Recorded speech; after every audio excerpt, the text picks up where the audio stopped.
Hello and welcome back to my YouTube channel only exam oriented.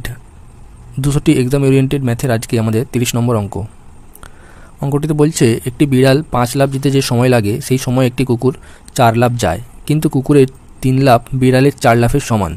বিড়াল এবং কুকুরের গতিবেগের অনুপাত নির্ণয় করতে বলেছে। আমরা একদিকে লিখব বিড়াল এবং একদিকে লিখব কুকুর। বিড়ালের 5 লাফ এবং কুকুরের 4 লাফ যেতে একই সময় লাগে এবং কুকুরের 3 লাফ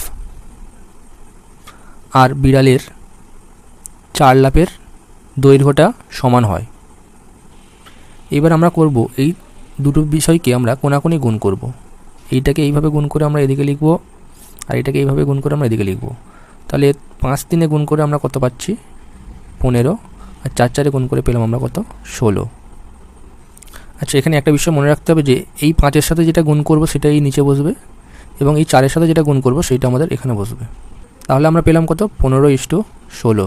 এই 15টা হচ্ছে বিড়ালের গতিবেগ এবং 16টা হচ্ছে কুকুরের গতিবেগ। এটাই আমাদের অ্যান্সার।